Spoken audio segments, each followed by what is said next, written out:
প্রসাদ যখন ব্যবস্থা করা হয়েছে, চৈতন্য মহাপ্রভু প্রসাদ গ্রহণ করেছেন, সব ভক্তরা প্রসাদ গ্রহণ করেছে। তারপর চৈতন্য মহাপ্রভু কি করেছেন?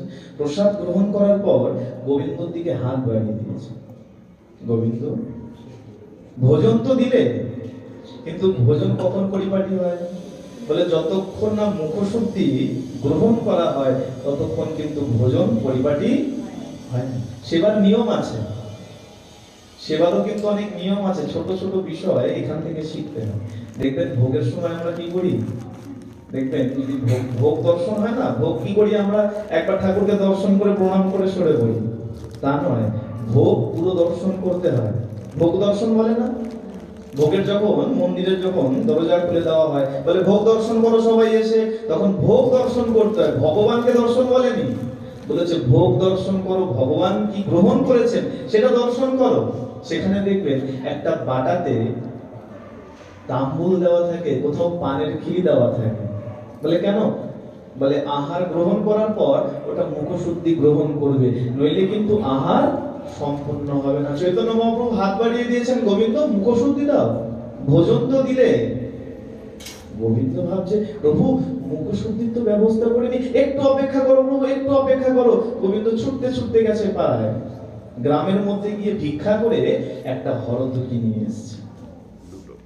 হরদকির একটা টুকরো গোবিন্দ ঘোষ প্রভুর হস্তে, আর প্রভু শ্রীহরি বলে সেটা বদনে দিয়ে নামে ডুবে গেছে। নাম করতে শুরু করেছেন ভক্তদের সঙ্গে, এত তৃপ্ত হয়েছেন। মহাপ্রভু বলছেন, গোবিন্দ তোমার সেবায় আমি খুব তৃপ্ত, আমি তোমাকে কিছু বর দিতে চাই। প্রভু কি বর দেবে বলো? আজ থেকে আমি তোমাকে বর দিলাম যে চিরকাল আমি তোমার সেবা গ্রহণ করব, তোমার হয়ে থাকবো। চিন্তা করে দেখুন, আমরা ভগবানের কাছে যাই যে প্রভু আমাকে এটা দাও সেটা দাও, কেউ আমরা বলি না যে গোবিন্দ তুমি আমার হও। একবারও আমরা বলি না যে গোবিন্দ তুমি আমার হও। চিন্তা করে দেখুন, যে যা চাই সেটাই দিতে পারে, আর সেই যদি আমার হয়ে যায়, তাহলে আমার থেকে বড় ধনী এই দুনিয়ায় আর কেউ হবে? হ্যাঁ, বর্তমান সমাজ দেখুন কত অধঃপতনে চলে গেছে। বাবা মায়ের ব্যাংক ব্যালেন্স চাই, বাবা মাকে কেউ চাই না। বয়স হলে সবাই বৃদ্ধাশ্রমে চলে যাচ্ছে। কেন? বলে তোমার টাকা পয়সার দরকার ছিল, তোমার সম্পত্তির দরকার ছিল। এখানেও তাই, গোবিন্দ তোমার থেকে সব চাই, গাড়ি দাও বাড়ি দাও, তোমাকে আমরা চাই। গোবিন্দ কি করেছেন? গোবিন্দ এখন আনন্দে হরিবোল হরিবোল করতে শুরু করেছেন। গৌর হরিবোল গৌর হরিবোল। কেন? এত আনন্দ তার আগে কখনো হয় নাই। কেন? আজকে সাক্ষাৎ প্রভু বলেছেন, গোবিন্দ চিরকাল আমি তোমার সেবা গ্রহণ করব, তোমার হয়ে থাকব। দেখতে দেখতে সেই দিবস অতিবাহিত হয়েছে। পরের দিবস আজকে প্রভু সেই গ্রাম ছেড়ে অপর গ্রামে এসেছেন। মধ্যাহ্নের সময় গোবিন্দ ঘোষ এসেছেন। প্রভু মধ্যাহ্ন তো অতিবাহিত হয়, প্রসাদ গ্রহণ করবে না? গোবিন্দ প্রসাদের ব্যবস্থা করো। প্রসাদের ব্যবস্থা করেছেন গোবিন্দ ঘোষ, প্রসাদের খুব সুন্দর ব্যবস্থা করেছেন। হাজারো হাজার ভক্ত আর যে গ্রামে সে উপস্থিত হয়েছে তার নাম হলো অগ্রদ্বীপের মাটি। অগ্রদ্বীপে যখন উপস্থিত হয়েছেন, প্রসাদের ব্যবস্থা হয়েছে। চৈতন্য মহাপ্রভুকে আগে ভোগ নিবেদন করা হয়েছে। প্রভু যে প্রসাদ পেয়েছে, তারপরে হাজারো হাজার ভক্তকে প্রসাদ বিতরণ করা হয়েছে। আজকে প্রভু হাত বাড়ানোর আগে গোবিন্দ ঘোষ সেই হরদকির টুকরো তাম্বুল হাতে নিয়ে এসে দাঁড়িয়ে গেছে। প্রভু প্রভু এই নাও, এই নাও, তাড়াতাড়ি মুখশুদ্ধি নাও। হাতে দিয়েছেন। হাতে যেই দিয়েছেন, প্রভু তো শ্রীহরি বলে গ্রহণ করেছেন। আচ্ছা গোবিন্দ একটা কথা বলো, গতকাল তোমার কাছে মুখশুদ্ধি চাইলাম, দিতে কত বিলম্ব হলো, আর আজকে না চাইতেই তুমি আমাকে মুখশুদ্ধি দিলে। মুখশুদ্ধি পেলে কোথা থেকে? প্রভু কালকে ভিক্ষা করে একটু বড় হরদকি পেয়েছিলাম, সেটাকে টুকরো টুকরো করে রেখেছিলাম। গতকাল এক টুকরো দিয়েছি, আজকে দু টুকরো দিলাম, আগামী কালও হবে। প্রভু ভালো করেনি প্রভু? হরি বল। গোবিন্দ তুমি ভালোই করেছো, কৃষ্ণের যা ইচ্ছা তাই ভালোই করেছো গোবিন্দ, হরি বল হরি বল। প্রভু নামে ডুবে গেছেন, কিচ্ছু বলেন। যখন পথ চলতে শুরু করলেন ভক্তগণ, সবাই এইভাবে চুপচাপ বসে থেকো না। জীবনের যতটুকু সময় পাবে কেউ ব্যর্থ কাটাবে না, সদা সর্বক্ষণ হরিনাম জপ করবে, গোবিন্দের চিন্তা করবে, হরিনামের মধ্যে ডুবে থাকবে। এছাড়া আর দ্বিতীয় কোনো উপায় নাই এই ভব সংসার থেকে পার হওয়ার জন্য। এবার তোমরা সবাই আমাকে অনুমতি দাও, আমি যাত্রা শুরু করি। যখন প্রভু চলতে শুরু করেছেন, হ্যাঁ হ্যাঁ চলো চলো প্রভু, তাড়াতাড়ি চলো। গোবিন্দ ঘোষ সেবক পিছু নিয়েছে। তুমি কোথায় যাবে গোবিন্দ? কেন প্রভু, আমি তোমার সঙ্গে যাব? না গোবিন্দ, আমার সঙ্গে তোমার আর যাওয়া হবে। কেন প্রভু, তোমার সঙ্গে আমার কেন আর যাওয়া হবে না? গোবিন্দ, তুমি সন্ন্যাসী, তুমি সন্ন্যাসীর সঙ্গ করো, কিন্তু তোমার মধ্যে এখনো সঞ্চয় বাসনা রয়েছে। সঞ্চয় বাসনা যার যায় নাই, সে কখনো সন্ন্যাসী হতে পারে না। তুমি যাও, তুমি কি সংসার করো। সন্ন্যাসী কে হয়? বলে সম্যক রূপে সংসার বন্ধন যার ঘুচিয়ে আছে, সেই সন্ন্যাসী হয়। যদি সংসারের কোনো বিন্দু মাত্র টান থাকে, সে কখনো সন্ন্যাসী হতে পারে না। প্রভু, আমি তো আমার জন্য সঞ্চয় করি নাই, আমি তোমার সেবার জন্য সঞ্চয় করেছি। আমি তোমার সেবার জন্য সঞ্চয় করছি। প্রভু, এত নিঠুর হইও না।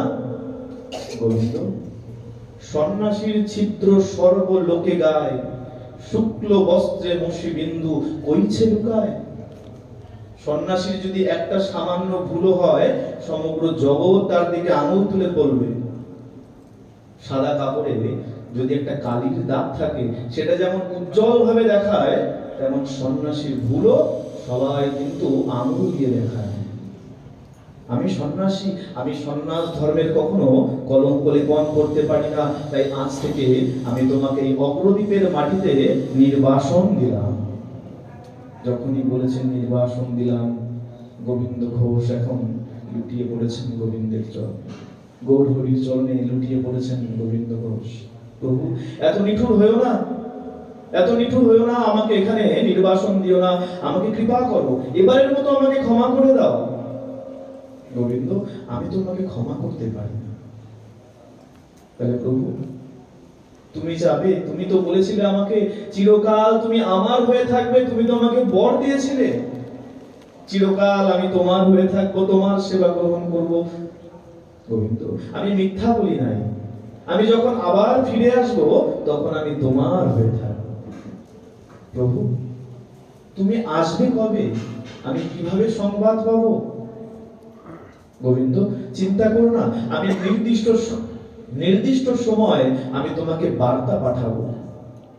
এই বলে কি করলেন? চৈতন্য মহাপ্রভু সেই অগ্রদ্বীপের মাটিতে গোবিন্দ ঘোষকে ত্যাগ করে চলে গেলেন, নির্বাসন দিয়ে চলে গেলেন। দিন যায়, কিন্তু গোবিন্দের মন আর থাকে না। কেন? সেবকের মন সবসময় সেবায় ডুবে আছে। আর কাকে সেবা করতেন? চৈতন্য ভগবানকে। সবসময় মনের মধ্যে আরতি, প্রভু তুমি কবে আসবে, কবে আসবে। প্রভাত সময়ে স্নান করতে গেছেন, স্নান করতে দাঁড়িয়েছেন। যখন স্নান করছেন, ধ্যান করছেন, গৌরাঙ্গের ধ্যান করছেন। কারণ কি? গোবিন্দ ঘোষ সবসময় গৌরাঙ্গের ধ্যান করতেন। তিনি অপর কাউকে চিনতেন না। তার ধন প্রাণ যা কিছু সবই ওই চৈতন্য ভগবান, প্রভু শ্রী গৌরাঙ্গ। ধ্যান করছেন দাঁড়িয়ে দাঁড়িয়ে, গৌর গৌর গৌর গৌর গৌর গৌর গৌর হে। যখন গৌর গৌর গৌর গৌর করছেন, মনে মনে ধ্যান করছেন, হঠাৎ করে কিছু একটা এসে তার গায়ে লেগে। এই সকালবেলা একটু যে ধীর স্থির মনে একটু প্রভুর নাম করবো, তাও শান্তি নাই। এই কোথা থেকে একটা মরা পড়া কাঠ এসে আমার অঙ্গ স্পর্শ করলো, হাত দিয়ে সরিয়ে দিয়েছে, আবার ডুবে গেছে গৌর গৌর গৌর গৌর গৌর গৌর গৌর হে। যখনই ধ্যান করছে, আবার সেই মরা পড়া কাঠ মনে পড়েছে যাকে, আবার এসে অঙ্গ স্পর্শ করেছে। আবার সে স্পর্শ করছে, আমাকে ধ্যানে বিঘ্ন ঘটাচ্ছে, প্রভুর নাম করতে দিচ্ছে না। যাক, এক কাজ করি, একে পারে ধরে। কি করেছে? সেটাকে ধরে পারে ছুঁড়ে ফেলে নামে ডুবে গেছে। স্নান সমাপন করে বাড়িতে যখন ফিরে এসছে, একটু পরে শুনছে ভগবান চৈতন্যদেব, চৈতন্য মহাপ্রভু গৌরাঙ্গ সুন্দর ভক্তদের সঙ্গে নিয়ে হরিনাম করতে করতে পথ দিয়ে আসছেন। আর বলছে তার মধ্যে গৌরাঙ্গদেবের সেই যে কণ্ঠধ্বনি, সেটা কিন্তু সম্পূর্ণ আলাদা। বলে হাজারো ভক্ত যদি কীর্তন করে আর চৈতন্য মহাপ্রভু যদি তার মধ্যে কীর্তন করে, তুমি আলাদা পৃথক ভাবে বুঝতে পারবে। কেন? এখানে খুব সুন্দর বলা হয়েছে না একটা পদে, বেনু বিনারব মানে পরাভব, কণ্ঠে মধুর ভাষা। কি বলা হয়েছে? বেনু বিনার রব মানে পরাভব। চৈতন্য মহাপ্রভুর কণ্ঠের এত মিষ্ট ভাষা, এত মিষ্ট বল, বেনু বাঁশির ধ্বনি, বিনার ধ্বনিকে পর্যন্ত হার মানায়, এত মিষ্ট। গোবিন্দ ঘোষ যখনই শুনতে পেরেছেন প্রভুর সেই কণ্ঠধ্বনি, গোবিন্দ ঘোষ ছুটতে ছুটতে গেছেন। প্রভু প্রভু তুমি এসেছো প্রভু, চরণে লুটিয়ে পড়েছেন। গোবিন্দ ঘোষকে জিজ্ঞাসা করছেন, প্রভু গোবিন্দ কেমন আছো গোবিন্দ? প্রভু তুমি জিজ্ঞাসা করছো কিভাবে আমি কেমন আছি? তুমি জানো না আমি তোমাকে ছাড়া ভালো নেই প্রভু, আমি তোমাকে ছাড়া ভালো থাকতে পারি না। চলো প্রভু চলো। আঙিনায় নিয়ে এসছেন। আঙিনায় যখন নিয়ে এসছেন, প্রভু তুমি তো বলেছিলে তুমি আসার আগে আমাকে বার্তা পাঠাবে। কেন গোবিন্দ? আমি তো তোমাকে বার্তা পাঠিয়েছিলাম, তুমি কোনো বার্তা পাও নাই। প্রভু বার্তা আমাকে তো কেউ এসে বলে নাই। আচ্ছা গোবিন্দ, সকালে স্নানের সময় কোন বস্তু কি তোমার অঙ্গ স্পর্শ করে নাই? প্রভু কোন বস্তু? হ্যাঁ প্রভু, প্রভু একটু দাঁড়াও, একটু দাঁড়াও। ছুটেছে কোথায়? সেই গঙ্গার তীরে গিয়ে যখনই দেখেছেন সেটা কোনো মরা পোড়া ঘাট নয়, কষ্টি পাথর জলের মধ্যে ভাসতে ভাসতে এসছে। চিন্তা করে দেখুন, যে তার সেই লীলা এখানেও সেই আবার গৌরাঙ্গ মহাপ্রভু আবার কষ্টি পাথরের গায়ে কৃষ্ণ নাম লেখা ভাসতে ভাসতে এসে গোবিন্দ ঘোষের অঙ্গ স্পর্শ করেছিল, যাকে মরা পোড়া কাঠ ভেবে গোবিন্দ ঘোষ পাড়ে ছুঁড়ে ফেলেছে। গোবিন্দ ঘোষ এখন অঝরে ক্রন্দন করছেন, প্রভু কত লীলা জানো প্রভু, তোমার লীলার অন্ত নাই। তোমার কত লীলা, যে লীলা তুমি ত্রেতায় দেখিয়েছিলে, ত্রেতাতে রাম অবতারে যে লীলা তুমি দেখাইলে, সেই লীলা কলিযুগে তুমি আমাকেও দেখালে। কত লীলা প্রভু, তোমার লীলার বলিহারি যায়। সেই কষ্টি পাথরকে কোলে করে গোবিন্দ ঘোষ ছুটতে ছুটতে এসেছেন। প্রভু প্রভু পেয়েছি, প্রভু পেয়েছি, তোমার সেই বার্তা আমি পেয়েছি।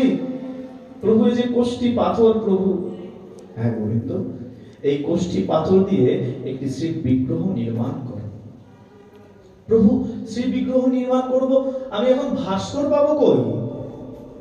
বিগ্রহ তো যে কেউ নির্মাণ করতে পারে না, আর পাথর দিয়ে বিগ্রহ নির্মাণ, ভাস্কর পাবো কোথায়? এখন প্রভুর ইচ্ছায় কি করেছেন? প্রভু কি করেছেন? প্রভুর আকর্ষণে এক ভাস্কর তৎক্ষণাৎ সেখানে উপস্থিত হয়েছে। আর প্রভুর নির্দেশে সেই কষ্টি পাথর দিয়ে এক সুন্দর গোপীনাথ বিগ্রহ নির্মাণ করা হয়েছে। ভাস্কর চলে গেছে, সেই বিগ্রহ গোবিন্দ ঘোষের হাতে তুলে দিয়ে বলছে, গোবিন্দ এই নাও, এই বিগ্রহ নাও, এই বিগ্রহের সেবা পূজা তুমি করবে। না না প্রভু, আমি তো এই বিগ্রহ চাই না, আমি চাই সচল বিগ্রহ, আমি তোমাকে চাই। আমি এই বিগ্রহ চাই না। আর তুমি তো বলেছিলে যখন ফিরে আসবে তখন তুমি আমার হয়ে থাকবে, আমার সেবা পূজা গ্রহণ করবে। গোবিন্দ, এই যে দেহ ধারণ করে এসেছি, এই দেহে নিয়ে অনেক কাজ আছে আমার, হরিনাম প্রচার করতে হবে। যদি তুমি আমাকে বেঁধে রাখো, তাহলে সেই কার্য আমি করব কিভাবে? আমি কিছু শুনতে চাই না প্রভু। তুমি বলেছিলে তুমি আমার ঘরে থাকবে, আমার হয়ে থাকবে, আমার সেবা পূজা গ্রহণ করবে। চলো চলো, আমি তোমাকে আমার ঘরে বন্ধ করে রাখবো। গোবিন্দ ঘোষ কি করেছেন? প্রভুকে টানতে টানতে নিয়ে গিয়ে ঘরে বন্ধ করে দিয়েছেন। যখনই বন্ধ করে দিয়েছেন, বাইরে তাকিয়ে দেখছেন বাইরেও সেই গৌরাঙ্গ দাঁড়িয়ে আছে, আর ঘরেও সেই গৌরাঙ্গ দাঁড়িয়ে আছে। বাইরেও যে গোপীনাথ, ঘরেও সেই গোপীনাথ। বুঝতে পারছে না কোনটা সচল আর কোনটা অচল। যাকে ঘরে রাখছে দেখছে সে ঘরে স্থির হয়ে বসে রয়েছে, আর যাকে বাইরে দিয়েছে দেখছে সে হেঁটে চলে যাচ্ছে। যখন যাকে ঘরে রাখছে সে স্থির হয়ে যাচ্ছে, আর বাইরে যাকেই বের করছে সেই হেঁটে চলে যাচ্ছে। প্রভু আদেশ করলেন, গোবিন্দ, গোপীনাথ আর আমাকে অভেদ জানিও। আমি আর গোপীনাথ অভেদ, এই জ্ঞান করে তুমি সদা সর্বদা গোপীনাথের সেবা করো। আর আমি তোমাকে আদেশ দিচ্ছি, তুমি বিবাহ করো, সংসারী হও, সংসারী হয়ে গোপীনাথের সেবা পূজা। গোপীনাথ, সেই গোপীনাথকে নিয়ে এখন গোবিন্দ ঘোষ বলছেন, প্রভু তোমাকে আটকানোর মতন ক্ষমতা আমার নাই, তোমাকে যে বেঁধে রাখবো তেমন ক্ষমতা আমার নাই। তার তোমাকে একটা কথা বলার আছে। কি কথা গোবিন্দ? কি কথা বলতে চাও? শেষ সময়, চলে যাওয়ার সময় কি তুমি বলতে চাও? বলছেন, দেখুন কত সুন্দর। একটি কথা বলবো প্রভু, দাঁড়াও একটিবার।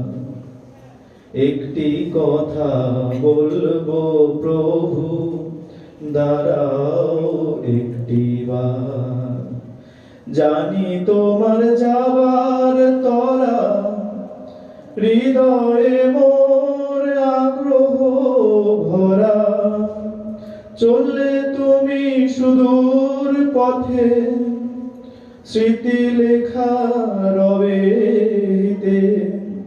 ভুলে যেন যেও না কো, ভুলে যেন যেও না কো, দাসেরে তোমার। বলছে, প্রভু তুমি চলে যাচ্ছ যাও, কিন্তু এই দাসকে যেন ভুলে যেও না। অন্তিমকালে যেন তোমার দর্শন পাই, তোমার চরণে যেন আমি স্থান পাই, এতটুকু কৃপা তুমি আমাকে করো। ভগবান চৈতন্যদেব কি করলেন? মহাপ্রভু আশীর্বাদ করে চলে গেলেন। গোবিন্দ ঘোষের এখন দিন কাটে গোপীনাথের সেবা করতে করতে। নিত্য গোপীনাথের সেবা করেন।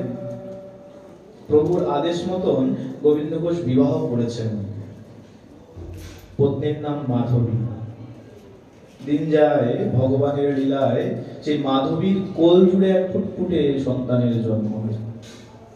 গোবিন্দ ঘোষ এখন সেবা পূজায় ডুবে থাকে, কিন্তু ভগবানের লীলা বোঝা বড় দায়। কি করেছেন? 3 দিনের জ্বরে মাধবীর মৃত্যু হয়ে গেছে। ভগবানের লীলা। ভগবান বলছে, আচ্ছা তুমি সংসারের মধ্যে রয়েছো, তাও তুমি কেমন সেবক, কেমন ভক্ত, তোমাকে একটু পরীক্ষা নিয়ে দেখি। সাধারণ মানুষের জীবনে অত পরীক্ষা আসে না যত ভক্তের জীবনে আসে। কেন? ভগবান বলে, তোমাকে পরীক্ষা নিয়ে দেখি তুমি সাচ্চা ভক্ত কিনা। বারংবার পরীক্ষা নেয়, আর বলছে ভক্ত ভক্ত এক জীবনেও ভক্ত হওয়া সম্ভব হয় না, কোটি জন্মের সুকৃতি থাকলে ভক্ত হওয়া যায়। বলছে, বহু বহু ঘষণে সুগন্ধি চন্দন, পুনঃ পুনঃ পুরাইলে উজ্জ্বল কাঞ্চন। বারবার যদি ঘষা যায় কি হয়? চন্দনের থেকে সুগন্ধ বেরোতে শুরু হয়। আর বারবার যদি আগুনে পোড়ানো হয়, তারপরে গিয়ে কাঞ্চন মানে সোনা, সোনার ঔজ্জ্বল্যতা আসে। আর পুনঃ পুনঃ জন্মে ধর্মের মতি হয়। একের পর এক জন্ম যখন যায়, আস্তে আস্তে ধর্মের মতি হতে থাকে। আর পুনঃ পুনঃ পুনঃ সাধনে পাপীয় ভক্ত হয়। এক জন্মেই যে আমরা সবাই ভক্ত হয়ে যেতে পারবো তা কিন্তু নয়। তাই কি বলছে? এই যে জন্মটা পেয়েছো, এই জন্মটাকে সার্থক করে নাও। চেষ্টা করো যতটা পারা যায় এই পথটাকে অতিক্রম করে নাও। যতদূর হেঁটে নেওয়া যায় এই ভক্তি পথে, ততদূর হেঁটে নাও। গোবিন্দ ঘোষ কি করেছেন? ভগবানের এখন পরীক্ষা শুরু হয়েছে। তার মাধবী, তার পত্নীর বিয়োগ হয়ে গেছে।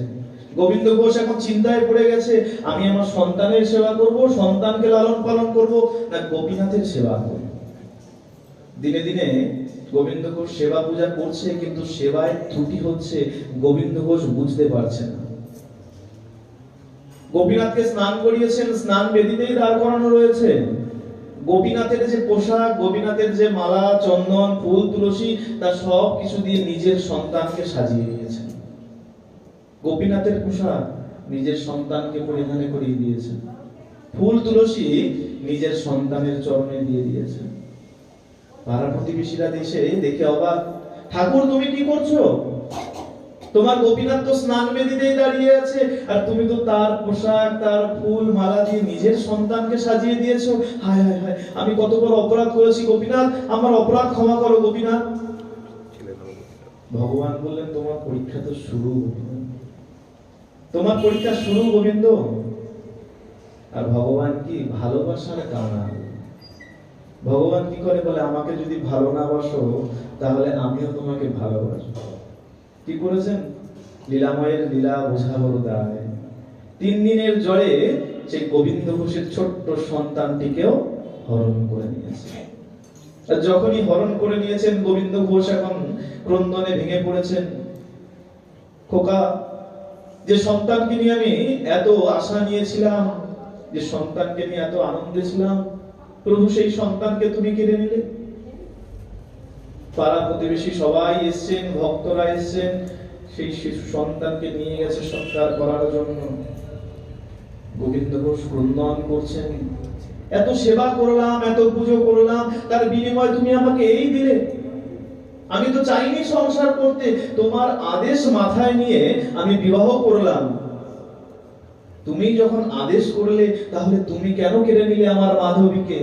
কেন কেড়ে নিলে আমার পুত্র গোপীনাথকে? আজ থেকে তোমার সেবা পূজা সব বন্ধ। গোবিন্দ ঘোষ সেই দাঁড়েই বসে রইলেন, সেবা পূজা বন্ধ হয়ে গেছে। ভগবান গোপীনাথ রূপে যিনি সিংহাসনে বসে আছেন, তিনি আজকে নেমে এসেছেন। ভক্তের ভগবান তো, বাবা আমার বড় ক্ষুধা পেয়েছে, বাবা আমাকে খেতে দাও। কে? তাকিয়ে দেখছে গোপীনাথ সিংহাসন ছেড়ে নেমে এসেছে। ও আচ্ছা আচ্ছা, তুমি তো আমার পুত্র নও, তুমি আমার খোকা গোপীনাথ নও।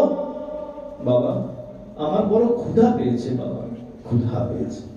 খাবার যদি এত লালসা, তাহলে কেন কেড়ে নিলে আমার মাধবীকে? কেন কেড়ে নিলে আমার পুত্র গোপীনাথকে?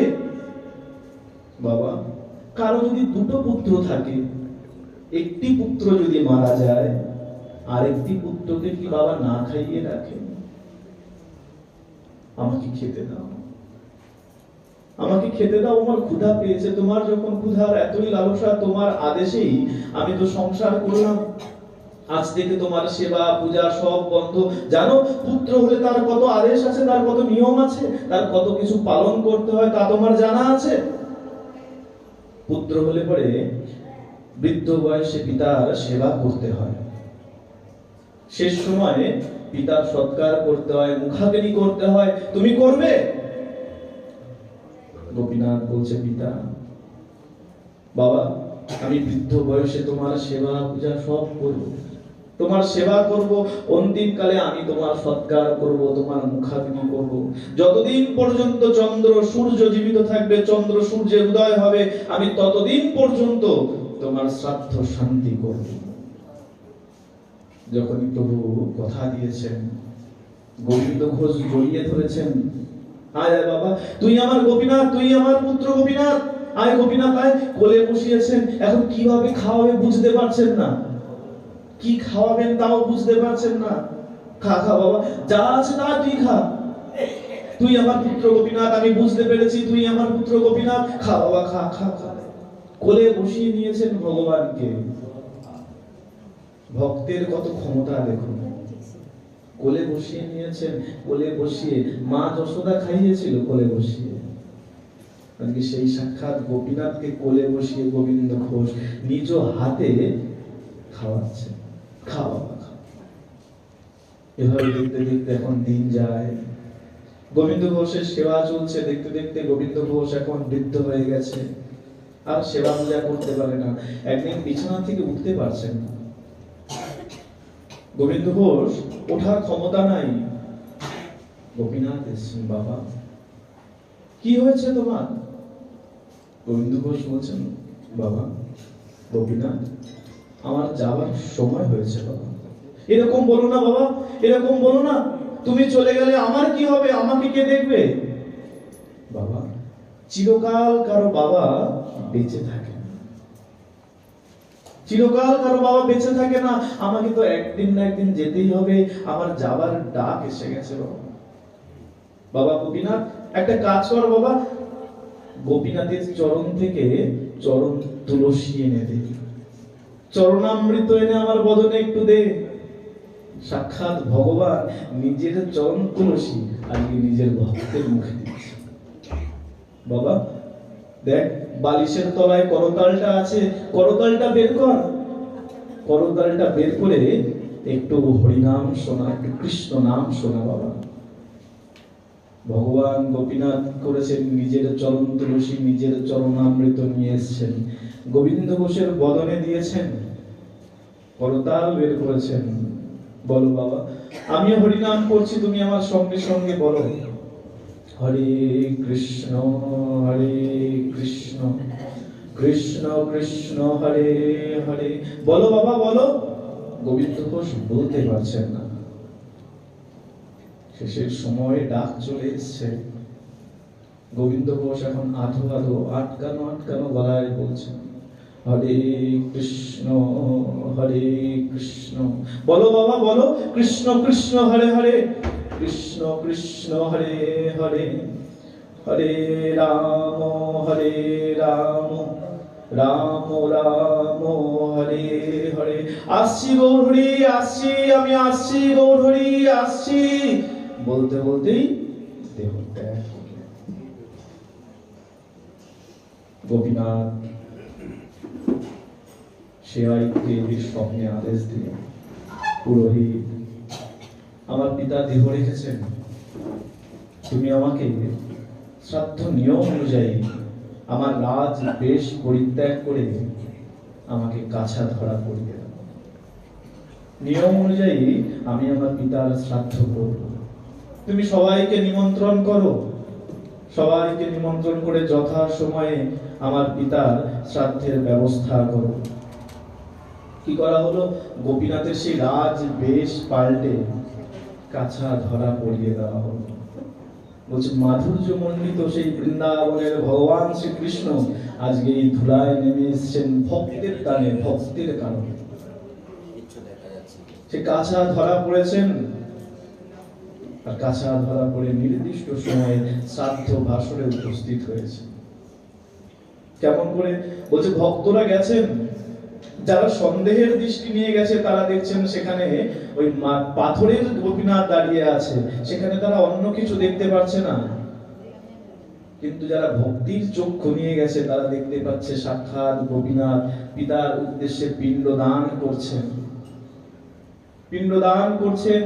সেই কুশের আংটি পড়েছেন, পিতার উদ্দেশ্যে সেই মন্ত্র উচ্চারণ করছেন, পিণ্ডদান করছেন সেই আসনে বসে। কিন্তু যাদের সন্দেহের চোখ, তারা দেখলেন গোপীনাথ পাথরের বিগ্রহ হয়ে সেখানে দাঁড়িয়ে আছে। আর যেমন প্রভু কথা দিয়েছিলেন, যতদিন চন্দ্র সূর্য উদিত হবে আমি ততদিন তোমার নিমিত্তে শ্রাদ্ধ শান্তি সমস্ত করব। আজও সেই অগ্রদ্বীপের মাটিতে গোপীনাথকে সেই কাছা ধরা পড়িয়ে দোল পূর্ণিমার ঠিক 12 দিন পর গোপীনাথকে সেই শ্রাদ্ধ বাসনে নিয়ে আসা হয়। ধরা কাছা পড়িয়ে গোপীনাথ আজও ভক্তের উদ্দেশ্যে, পিতা গোবিন্দ ঘোষের উদ্দেশ্যে আজও শ্রাদ্ধ শান্তি করেন। কেন? বলছে একমাত্র একটাই জিনিস আছে যা দিয়ে ভগবানকে ওই বৈকুণ্ঠ থেকে টেনে নিচে নামানো যায়, সেটা হলো ভক্তি। এই ভক্তি রজ্জু ছাড়া দ্বিতীয় আর কোন রজ্জু দিয়ে ভগবানকে বাঁধা যায়। মহাভারতের পাতায় আছে না, ভগবানকে একবার শৃঙ্খল দিয়ে বেঁধে রাখা হয়েছিল। কে বেঁধেছিল? দুর্যোধন বেঁধে রেখেছিল। বলছে ওইভাবে বাঁধা যায় না। ভগবান বলছে এমন কোন শৃঙ্খল এখনো পর্যন্ত তৈরি হয়নি যেটা দিয়ে আমাকে বেঁধে রাখা যায়, আর এমন কোন কারাগার হয়নি যেখানে আমাকে আটকে রাখা যায়। কিন্তু শৃঙ্খল একটা আছে। কি শৃঙ্খল? ভক্তের ভক্তিরূপ শৃঙ্খল যদি থাকে আর ভক্তের যে ভক্তি মাখা হৃদয়ের কারাগার যদি থাকে, আমি সেই কারাগারে চিরকাল বাধা হয়ে থাকি। সেই কারাগার থেকে আমি কখনো নিজেও চাই না বেরোনোর জন্য। ভক্ত যদি ভক্তি দিয়ে নিজের হৃদয়ে রেখে দেয়, আমি সেই কারাগার কখনো ত্যাগ করি। এভাবে ভগবান আজও পর্যন্ত চৈতন্য মহাপ্রভু কি করেন? ধরা কাছা করে পিতার উদ্দেশ্যে ভক্তের জন্য আজও অগ্রদ্বীপের মাটিতে দাঁড়িয়ে তিনি শ্রাদ্ধ শান্তি করে থাকেন। ভক্তকে পেতে গেলে ভক্তি ছাড়া দ্বিতীয় কোনো পথ নেই। আর ভক্তি যদি পেতে হয় সাধু সঙ্গ ছাড়া দ্বিতীয় কোনো রাস্তা। সাধুর কৃপা যদি পাওয়া যায় তাহলেই ভক্তির জাগরণ হবে, এমনি এমনি ভক্তি হয় না। ব্রহ্মাকে প্রশ্ন করা হয়েছিল, পদ্মপুরাণের ব্রহ্মখণ্ডে ব্রহ্মাকে প্রশ্ন করা হয়েছে, আচ্ছা কলিযুগের মানুষের আয়ুও কম, পুণ্যও কম, এখন আমরা কতদিন বাঁচি? বলে গড় আয়ু 60 বছর। আগেকার দিনের মানুষ হাজার হাজার বছর বাঁচত, তাদের পুণ্যও বেশি ছিল। কেন? যতদিন বাঁচত ধর্ম কর্ম করত। আমি বেঁচে আছি 60 বছর, তার মধ্যে অর্ধেক সময়ে পরনিন্দা পরচর্চা করতে করতে কেটে গেছে। কেন? বলে না বয়স হয়নি তো, সাধু সঙ্গ তো পরে করবো, বয়স হলে করবো। বলে দেখো বাবা, বয়স যখন হয়ে যাবে তখন চোখেও ঠিক মতো দেখবে না, ভগবানের রূপ দর্শন করতে পারবে না, কানে শুনতে পারবে না, কৃষ্ণ বললো না কি বললো তুমি বুঝতেও পারবে না, নিজে বলতেও পারবে না। দাঁত যখন তোমাকে ছেড়ে চলে যাবে তখন ভালো করে কৃষ্ণও বলতে পারবে। তাহলে কি হলো? অর্ধেক বয়স তো পরনিন্দা পরচর্চায় কেটে গেল। যে সময়টাকে তুমি তুলে রেখেছো হরি ভজন করবে বলে, সেই সময়টাকে এখন তোমাকে সাথ দিচ্ছে না। এই জীবনটাই তোমার নষ্ট হয়ে গেল। একটা বছর, একটা জীবন তুমি নষ্ট করে ফেললে এমনি এমনি। যে জীবনটা তুমি গোবিন্দ সেবায় লাগাতে পারতে, ভক্তি পথে কিছুটা পথ হেঁটে যেতে পারতে, সেই জীবনটাকে তুমি অবহেলায় নষ্ট করে দিলে। বলে ভক্তি করলে কি হতো? আমি তো এই জীবনে পুরো ভক্তি করলে এগোতে পারতাম না। বলে এই জীবনে তুমি যতটা ভক্তি সঞ্চয় করে রাখবে সেটা তোমার পরের জীবনে চলে যাবে। একটা বাড়িতে যদি 5টা বাচ্চা হয়, দেখবেন কোন একটা বাচ্চা জন্মানোর পর থেকেই সাধু গুরু বৈষ্ণব দেখলে প্রণাম করে, ভগবানকে প্রণাম করে, ভগবানের পুজো নিয়ে খুব আনন্দে থাকে। আবার একটা বাচ্চা দেখা যায় সাধু গুরু বৈষ্ণব সহ্য করতে পারে না। বলে কেন? বলে এই সব প্রারব্ধ, পূর্ব জীবনের ফল। তুমি পূর্ব জীবনে যেমন আচরণ করেছো তার যে ফল জমেছিল সেগুলো তুমি সঙ্গে করে নিয়ে এসছো। আর ওই যে ভজন করেছিলে, ভজনের যে ফল সেটাও ওই সন্তান সঙ্গে করে নিয়ে এসছে। আর ভজন এমন একটা পথ, যতদূর তুমি এগিয়ে যাবে, যদি 5 পাও এগিয়ে যাও, পরের জীবনে তুমি 6 নম্বর পা থেকে হাঁটতে শুরু করবে। যতটুকু ভক্তি তুমি সঞ্চয় করে নেবে, পরের জীবনে গিয়ে তার পর থেকে তোমার শুরু হবে, নতুন করে আবার শুরু করতে হবে না। এই কারণে দেখা যায় জন্মের পর থেকে কিছু বাচ্চা থাকে সাধু গুরু বৈষ্ণব দেখলে প্রণাম করে, ভক্তি খুব তার মধ্যে। এই কারণে বলা হয় জীবনে যতটুকু সময় পাচ্ছ নষ্ট করো। গোবিন্দ ঘোষকে ভগবান যেমন কথা দিয়েছেন, কথা রেখেছেন, যদি তুমিও তেমন ভক্তি অর্জন করতে পারো, তেমন ভক্তি দিয়ে ভগবানকে ডাকতে পারো, ভগবান তোমাকেও দর্শন করবে। এমন ভাবার কারণ নাই গোবিন্দ ঘোষ অনেক ভজন করেছে আমরা পারবো না, এটা ভুল কথা। একটা কাঠবিড়ালি পর্যন্ত ভগবান রামচন্দ্রের সহায়তা করেছিল। তার মনে বিশ্বাস ছিল আমি পারি, আমরাও ভজন করতে পারি। কিন্তু আসলে সমস্যাটা কোথায়, গলদ কোথায়? যতক্ষণই সাধু সঙ্গে এসে বসি ততক্ষণ এই ভগবানের নামের একটা ক্ষমতা আছে, তো নামের এমন ক্ষমতা আমাদেরকে সব ভুলিয়ে দেয়, মনে হয় আমরা গিয়েই সব করবো। কিন্তু যখনই এখান থেকে বেরিয়ে যাই কি হয়? আস্তে আস্তে ভুলতে শুরু করি। আমরা ভুলতে শুরু করি কি শুনে এসেছিলাম, কি নিয়ে এসেছিলাম, কি শিখে এসেছিলাম। আর যেই ভুলতে শুরু করি আমরা তখন আবার সংসারে ঢুকে। একটা চুম্বক, চুম্বক সবার জানো? চুম্বক কিছু লোহার টুকরো যদি কাছে নিয়ে যাওয়া হয় আকর্ষণ করে না, আবার যখন তার থেকে সরিয়ে আনা হয় সেগুলো কি হয়? সেগুলো কিন্তু ভুলে যায়। আমরা চৌম্বকের সাথে ছিলাম, সেই ধর্মটা আমাদের মধ্যে কিছু স্পর্শ করেছিল, ভুলে যায়। কিন্তু বেশ কিছুদিন যদি চুম্বকের সাথে ওই লোহার টুকরোগুলো লাগিয়ে রেখে দেন, তার কিছুদিন পরে গিয়ে যদি খোলেন, দেখবেন ওই লোহার টুকরোগুলো চৌম্বক হয়ে গেছে। যায় কি না মা, বাবারা? যায় কি না? ওই লোহার টুকরোগুলো কি হয়? চৌম্বক হয়ে যায়। তাহলে কি হয়? বলছে সাধু সঙ্গ একদিন করলে হবে না, পুনঃ পুনঃ সাধু সঙ্গে পাপীও ভক্ত হয়। বারবার সাধু সঙ্গ করতে করতে কি হবে? ওই চৌম্বকের যে ধর্ম, সেটা যেমন লোহার মধ্যে চলে যায়, সাধু সঙ্গ করতে করতে করতে করতে সাধু কেমন? বলছে সাধু কিন্তু পরশমণির থেকে উঁচুতে। পরশমণি কি করে খুব ভালো করে বুঝবেন। পরশমণি একটা লোহাকে সোনা করতে পারে, তার বেশি নয়। পরশমণি কিন্তু একটা লোহাকে কিন্তু পরশমণি কখনো করতে পারে না। পারে? পারে না। কি করে? পরশমণি যদি কোনো লোহায় ছোঁয়ানো হয়, লোহাটা সোনা হয়, সে কিন্তু পরশমণি হয় না। কিন্তু সাধুর সঙ্গ যে করে, সেও সাধু হয়ে যায়। বলছে অগঙ্গার জল যদি গঙ্গায় পড়ে, সেও গঙ্গার জল হয়ে যায়। ঠিক তেমন কোন পাপীও যদি সাধু সঙ্গে এসে বসে যায়, তাহলে সেও সাধু হয়ে যায়। এই কারণে বলা হচ্ছে বারবার সাধু সঙ্গ করো, সাধু সঙ্গ। সাধু সঙ্গ সাধু সঙ্গ সর্বশাস্ত্রে কয়, লবা মাত্র সাধু সঙ্গ সর্বসিদ্ধি। আর এই সাধু সঙ্গে ভক্তির জাগরণ হয়। আর ভক্তি দিয়ে বাঁধলেই ভগবান নেমে আসেন এই ধুলো ধূসরিতে। এই ধুলো মাখা পৃথিবীতেও ভগবান নেমে আসেন, এসে ভক্তের ডাকে সাড়া দেন। যেমন গোবিন্দ ঘোষের ডাকে সাড়া দিয়ে ভগবান আজও স্বার্থ শান্তি করে দিয়েছে। সবাই সেই ভক্তির কামনা করবেন, যেন ভক্তির জাগরণ হয়, সাধু সঙ্গ করবেন।